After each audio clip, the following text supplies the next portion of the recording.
Good morning, class. Today we're going to be reading a very interesting book. It's a picture book about Martin Luther King Jr. Who has heard of Dr. Martin Luther King Jr.? If you've heard of him, I want you to go ahead and put your finger on the tip of your nose to show me that you've already heard about him.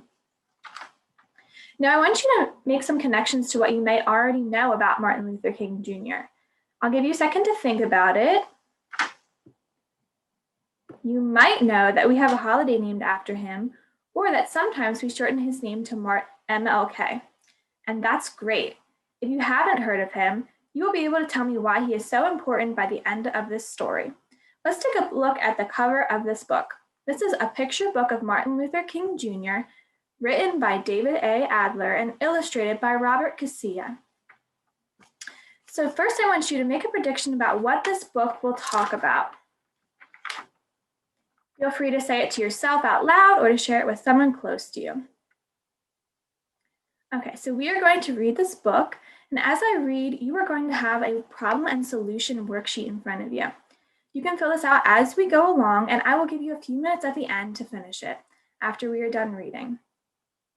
On your worksheet, fill in the information about your name and the title of the book and the author and illustrator. And then on the problem and solution worksheet, there is a space on the left for you to draw and describe the main problem in the story, and a spot on the right for you to describe the solution to that problem and draw a picture of that. Before we start, it may be helpful to remember back to other stories and think about the order that we normally see the problem and solution in a story. Which one usually comes first? Go ahead and tell a family member or say it out loud.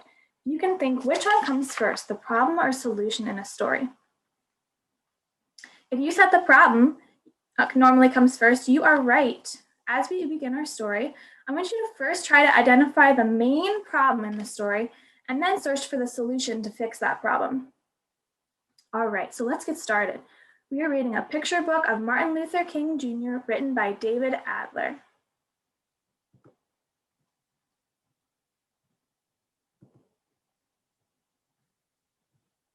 Martin Luther King Jr. was one of America's great leaders.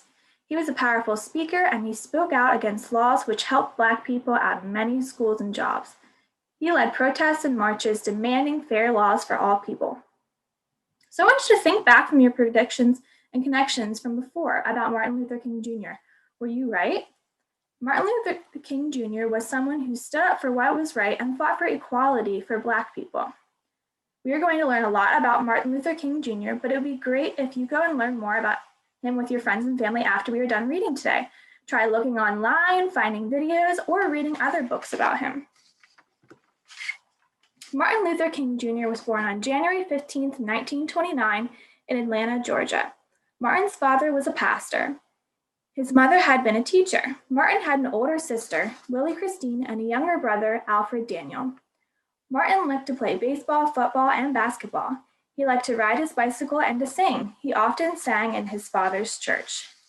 Think about these things that Martin Luther King Jr. did when he was a child. Do you like to do any of them? Do you like to play baseball or football or sing? Martin Luther King was just a regular little kid just like you. Young Martin played in his backyard with his friends. One day, he was told that two of his friends would no longer play with him because they were white and he was Black. How would you feel if you were in Martin's shoes? Would you be upset about this? I think I would be. Martin cried. He didn't understand why the color of his skin should matter to anyone. Martin's mother told him that many years ago, Black people were brought in chains to America and sold as slaves. Do you know what a slave is?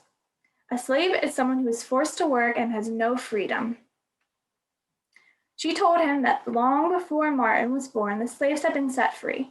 However, there were still some people who did not treat Black people fairly. In Atlanta, where Martin lived, and elsewhere in the United States, there were white-only signs. Black people were not allowed in some parks, pools, hotels, and restaurants, and even schools.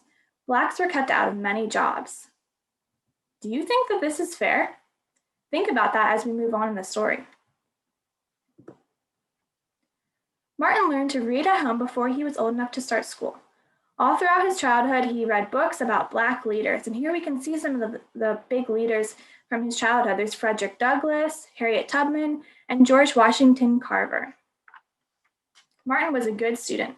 He finished high school 2 years early and was just 15 when he entered Morehouse College in Atlanta. At college, Martin decided to become a minister. If you don't know what a minister is, it's like a preacher or pastor, somebody who talks about God and religion. So that's what he decided he wanted to devote his life to. After Martin was graduated from Morehouse, he studied for a doctorate at Boston University, so he went back to school. While he was there, he met Coretta Scott. She was studying music. They fell in love and got married. In 1954, Martin Luther King Jr. began his first job as a pastor in Montgomery, Alabama. The next year, Rosa Parks, a Black woman, was arrested in Montgomery. She had been sitting just behind the white-only section on a bus. When all the seats in that section were taken, the driver told her to get up so a white man could have her seat, but Rosa Parks refused. So I want you to think to yourself, what is the problem here? Do you see anything that is not fair or maybe make people upset or unhappy? Maybe it's something on this page, or maybe it's a bigger problem that we've talked about before in the story. I'll give you a second to go ahead and write down your problem so far. Dr. Martin Luther King Jr. led a protest. Blacks throughout the city refused to ride the buses. Dr. King said, "There comes a time when people are tired of being kicked out."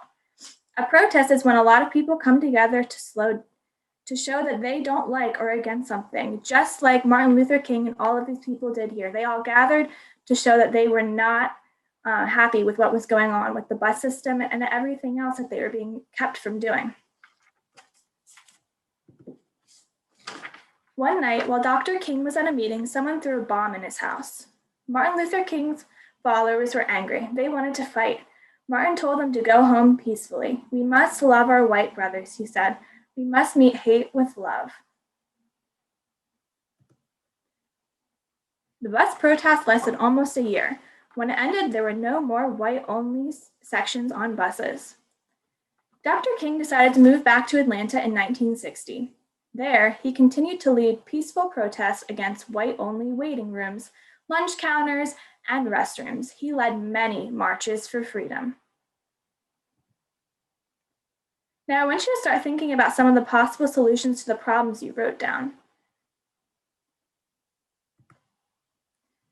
In 1963, Dr. King led the biggest march of all, the March on Washington. More than 200,000 Black and white people followed him.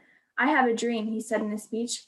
"I have a dream that my 4 children will one day live in a nation where they will not be judged by the color of their skin, but by the content of their character."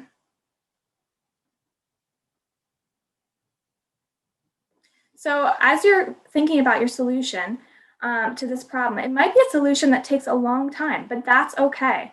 I want you to think about that as we go forward, that this might be a solution that takes a long time. In the next year, 1964, Dr. King was awarded one of the greatest honors any person can win, the Nobel Peace Prize. The country was changing. New laws were passed. Blacks could go to the same stores as whites. They could go to the same stores, restaurants, and hotels. White-only signs were against the law. Dr. King told his followers to protest peacefully, but there were some riots and violence. Then in April 1968, Dr. King went to Memphis, Tennessee. He planned to march so Black and white garbage workers would get the same pay for the same work. So he's still working on his marches and protests to fix this problem. On April 4th in Memphis, Dr. King stood outside his motel room. Another man, James Earl Ray, was hiding nearby. He pointed a rifle at Dr. King. He fired the gun. An hour later, Dr. King was dead. Martin Luther King Jr. dreamed of a world free of hate, prejudice, and violence. Carved on the stone which marks his grave are the words, "I'm free at last." So now I want you to finish your problem and solution chart on your paper and think about what issues we saw in the beginning of the story and what things Martin Luther King did to try and change and fix those issues throughout his life. As you continue to work, We are going to later look back on this and look more closely at problems and solutions and the many kinds of solutions that we can have to those issues. I cannot wait to see what you create, so have fun.